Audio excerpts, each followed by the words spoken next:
umeniokoa, nitatoa jeshi kuu kwa ajili yako. Ninayajua yangu maneno ni mema, si mabaya, ili niwape matumaini ya siku zijazo. Nawapenda. Asante kwa siku njema hii, Jumapili hii takatifu ambayo Mungu umeibariki, umeiwezesha, umelitunza kanisa lako na wajoli wako wote. Baba, tunakuinulia sifa na utukufu katika jina la Yesu Kristo. Amen. Amen. Bwana Yesu asifiwe. Basi tunamshukuru Mungu kwa neema yake ya pekee kuwemo tena nyumbani mwa Bwana katika siku hii ya leo. Nao ujumbe mzuri ambao Bwana amenipa ili tuweze kushiriki baraka hizi za neno la Mungu. Ujumbe unasema maana ya ubatizo katika Yesu Kristo. Ujumbe unasema maana ya ubatizo ulio katika Yesu Kristo. Ubatizo tunafahamu, wengi wamebatizwa, watu wengi wanaendelea kubatizwa kila itwapo leo. Lakini huu ubatizo una maana halisi katika mujibu wa Biblia, na ndilo somo ambalo leo tutakwenda kujifunza na kuona ubatizo ulio katika Yesu Kristo. Maandiko yetu ya somo ni katika kitabu cha Warumi sura ya 6 mstari wa 2 mpaka ule mstari wa 11. Lakini pia katika Injili ya Mathayo ile sura ya 28 mstari wa 19. Naomba nisome kuanzia Injili ya Mathayo sura ya 28, tasoma ule mstari wa 19. Biblia hapa inasema, mstari wa 19, basi enendeni mkawafanye mataifa yote kuwa wanafunzi, mkiwabatiza kwa jina la Baba na Mwana na Roho Mtakatifu. Mstari wa 20, na kuwafundisha kuyashika yote niliyoamuru ninyi. Na tazama, mimi nipo pamoja nanyi siku zote hata ukamilifu wa dahari. Baba, tunakushukuru kwa neno lako hili zuri ulilotupa kutoka katika Injili ya Mathayo. Neno hili likawe msaada, neno hili likawe nguvu na utimilifu wa kujua maana halisi ya ubatizo, kwamba Mungu ulikusudia nini kupitia ubatizo. Tuwezeshe Bwana kwa utukufu wako wa pekee. Neema yako itufunike kwa kila mmoja mmoja. Asante, tunakutukuza Jehova, kwa kweli Mungu mkuu utakwenda kuonekana katika jina la Yesu. Amen. Somo letu linasema ubatizo ulio katika Yesu Kristo. Ubatizo ulikuwepo toka zama za kale. Yesu wakati anakuja kuzaliwa na Bikira Mariamu, alikuta Wayahudi walikuwa wanaendelea wanabatizana, na ubatizo ambao ulikuwa kabla ya Kristo ulihusu juu ya watu wa mataifa mengine walipotaka kujiunga na utamaduni wa Kiyahudi. Ilikuwa ni lazima aweze kubatizwa katika ubatizo wa maji mengi, na neno hili kuzamishwa ama kugharikishwa au kuchovya ndani ya maji. Kwa hiyo waliendelea mpaka kilipofika kipindi cha Yohana. Alipozaliwa Yohana Mbatizaji, yeye akaja kwa kusudi maalum, kama inenavyo Injili katika kitabu cha unabii wa Isaya. Anasema ya kwamba itengenezeni njia yangu, yanyosheni mapito, palipo na bonde pasawazishwe, na palipo na mlima patengenezwe.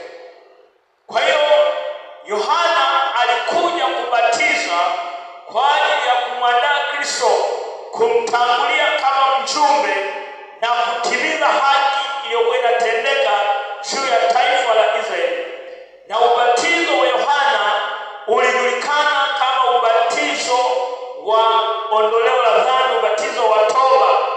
Kwa mtu aliyekuwa na tubu sana, lazima alikuwa anakwenda kubatizwa katika mto wa Yordani.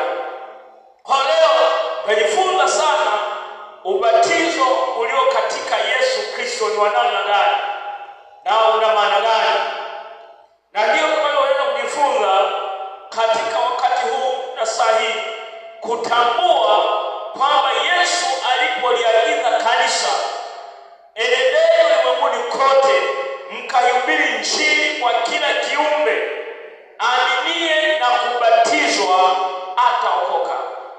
Yesu alikuwa na maana gani? Tutakwenda kuangalia katika maandiko matakatifu. Naomba tuangalie kitabu cha Warumi sura ile ya 6 mstari wa 2 mpaka ule mstari wa 11.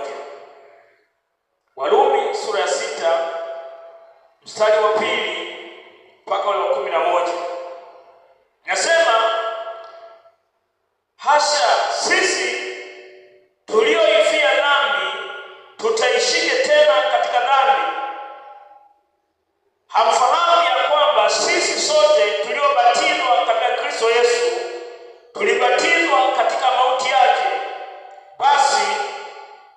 Basi tulibatizwa pamoja naye kwa ajili ya ubatizo katika mauti yake, kusudi kama Kristo alivyofufuka katika wafu kwa njia ya utukufu wa Baba, hivyo hivyo na sisi tuenende katika upya wa uzima. Kwa maana kama ilivyoandikwa, kama mlivyounganika naye katika mauti yake, kadhalika mtaunganika naye katika mfano wa kufufuka kwake, mkijua neno hili, ya kwamba utu wetu wa kale ulisulubishwa pamoja na mwili wetu wa dhambi,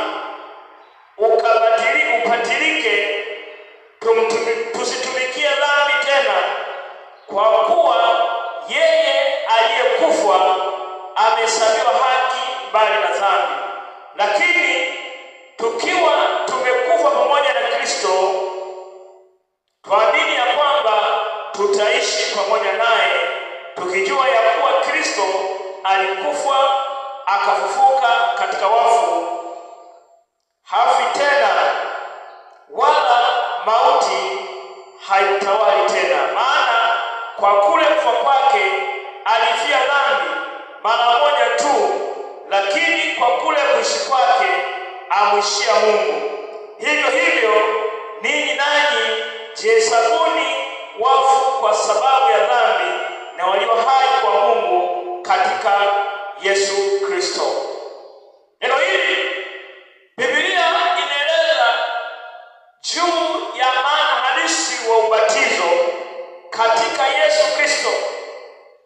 Paulo analiandikia kanisa huko Rumi, anaandika barua hii kuambia na kufundisha uhalisia na makusudi ya ubatizo. Anawaambia, kama mlivyounganika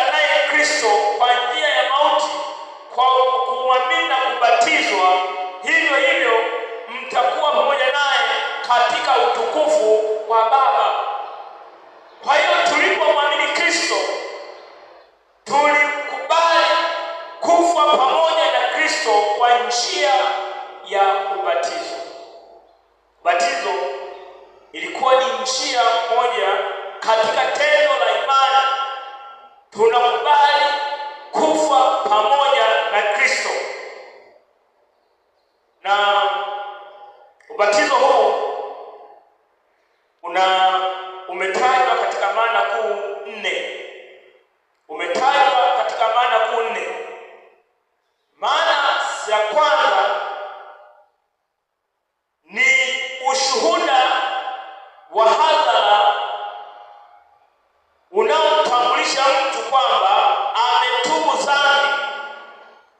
Ubatizo ni ushuhuda wa hadhara unaomtambulisha mtu baada ya kumwamini na kumpokea Yesu kama Bwana na Mwokozi wa maisha yake. Anapokwenda kubatizwa, tayari anaushuhudia ulimwengu kwamba yeye ametubu, yeye amepokea badiliko, amegeuka, ametubu dhambi kwa Mungu.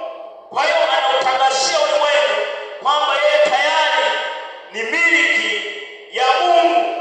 Kwa hiyo ametubu. Hii maana ya kwanza inayojulikana kwa maana ya ubatizo.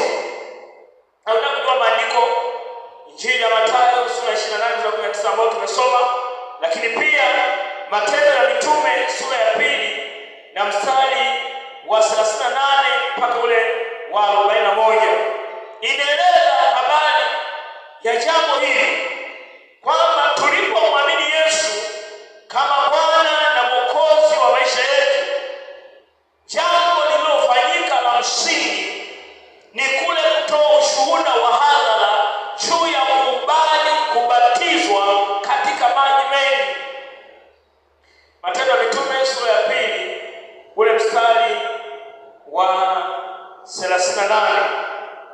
Mstari wa 38, maandiko yanasema hivi: Petro akawaambia, tubuni mkabatizwe kila mmoja kwa jina lake Yesu Kristo, mpate ondoleo la dhambi zenu, nanyi mtapokea kipawa cha Roho Mtakatifu, kwa kuwa ahadi hii ni kwa ajili yenu na kwa watoto wenu na kwa watu wote walio mbali na kwa wote watakaoitwa na Bwana Mungu wamwijie.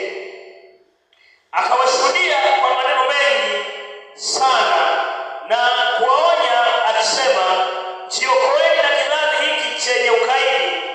Nao walipopokea neno lake wakabatizwa, na siku ile wakaongezeka watu wapatao 3,000.